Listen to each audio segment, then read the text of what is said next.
நீல நிறத் தொடர். முன்னுரை. ஒரு நீண்ட அனுபவத்தை, தன்னுடைய பயணத்தை ஒரு தியான செயல் வடிவத்திலிருந்து இதை எல்லோரிடமும் தெரியப்படுத்த வேண்டும். இது காலத்தின் கட்டளை. காலத்தின் ஆணையை நிறைவேற்றவே இந்த புத்தகம். இந்த புத்தகத்தை படிக்கும் ஒவ்வொருத்தருக்கும் ஒவ்வொரு விதமான புரிதல்கள் ஏற்படும். அந்த புரிதல் உங்களுக்கு ஒரு அனுபவமாக மாறும். அந்த அனுபவம் ஒரு பயணமாகத் தொடரும். அந்த தொடர்வது பல இரகசியங்களை உங்களுக்குள்ளே ஒரு விவாதத்தை ஏற்படுத்தும். அந்த விவாதம் இந்த உலகம் உருவானதைப் பற்றி, அதை ஊடுருவி, அதற்கு உள்ளே நாமா, இல்லை அதற்கு வெளியிலே நாமா, அதை தெளிவுபடுத்த இந்த புத்தக எழுத்து தொடர்கள் உங்களுக்கு உதவியாக இருக்கும். உள்ளே செல்வோம். கைலை மலைத்தொடர்.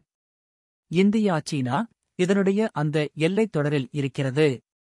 இந்த கைலை மலையில் ரொம்ப அதிதீவிரமாக, ரொம்ப மிகச் சாதாரணமாக ஒளிகளை, உயிர் சக்தி கொண்ட வடிவங்களைச் சாதாரண மனிதன் கூட கைலை மலைத்தொடருக்குச் சென்றவர்கள் பார்ப்பதற்கான வாய்ப்புகள் கிடைத்திருக்கிறது.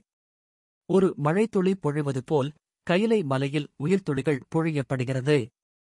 அந்த கைலை மலையில் ஒரு வெட்டவெளித் தன்மையில் ஆழ்ந்த, பேராழ்ந்த, மௌனம் சார்ந்த, தன்னையே மறக்க, இழக்க நேரிடக்கூடிய ஒரு இடம்.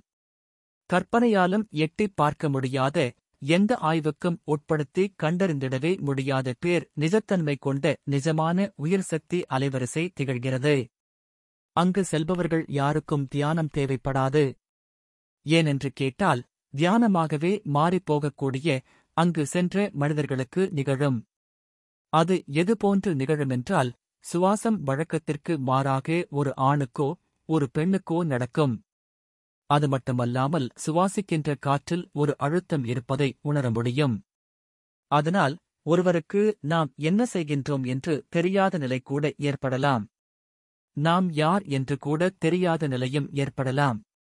இனம் புரியாத, பேசவே முடியாத, வார்த்தையால் சொல்ல முடியாத நம் உயிர் நம்மை விட்டு பிரிந்து போகத் துடிப்பதை நம்மால் உணர முடியும். அங்கே இருக்கும் பிற உயிர்களும் நம் உயிரும் ஒரு உயிர் போல் இணைந்து கொள்ள ஒரு சூழல் இருப்பதை அநேகர் அனுபவிக்க நேரிடும். அந்த மலை, அந்த மலையைச் சார்ந்த இடம், உயர்ந்த சக்திகள், சலனமற்று, ஜடமான தன்மையில் செயல்படக்கூடிய இடம். உருவமில்லாத, அருவமாக சாதாரணமாக நடமாடிக் கொண்டிருக்கக்கூடிய இடம். இந்த இடத்தை எந்த கட்டுக்குள்ளேயும் அடக்கிவிட முடியாது. இங்கு சாதாரண மனிதர்களுக்கு கூட அப்படி ஒரு அனுபவம் வருவதற்குக் காரணம், அவர்கள் பூர்வ ஜென்மத்தில் அந்த இடத்தில் ஒரு தொடர்பு இருந்ததால் அங்கு இருக்கும் அந்த அலைவரிசையிடமிருந்து ஒரு சிறு சிறு ஆசீர்வாதத்தை, ஒரு தீட்சையையும் பெற நேரிடுகிறது. இதனால் வெகுசில மனிதர்கள் கைலை மலைக்குப் போய்விட்டு வந்து உடனேயே நான் கடவுளாகிவிட்டேன், நான் கடவுளைப் பார்த்துவிட்டேன் என்று கற்பனையில் பினாத்துபவர்களையும் நானே கண்டிருக்கிறேன். அந்த கற்பனையில் பினாத்துபவர்கள் என்று எப்படி அறுதியிட்டுச் சொல்கிறேன் என்றால், அவர்களுக்கு அருகாமையிலேயே இருக்கும் என்னை ஒரு துளியும் உணர முடியவில்லை. கைலையில் கண்டதை அவர்கள் எங்கே உணர்ந்திருப்பார்கள்? ஒவ்வொரு ஆன்மாக்களுக்கும் ஒவ்வொரு விதமான வளர்ச்சியும், ஒவ்வொரு விதமான அனுபவங்களும் கிடைக்கும். அது அந்த காலத்தால் நிகழ்கிறது. அதை நன்கு உணர்ந்து, மேலும் நம் உயிர்த்துளி பலப்பட்டு பணி செய்ய வேண்டுமென்பதை விட்டுவிட்டு, கைலை மலைக்குப் போய்விட்டு வந்து, அங்கு கண்ட காட்சிகளை வைத்துக்கொண்டு ஆன்மீக கடை போடத் துடிக்கிறார்கள். இதனால் கைலையிலே அவர்கள் சிறு சிறு அனுபவங்களைப் பெற்றார்களல்லவா, அதையும் இழக்க நேரிடுகிறது.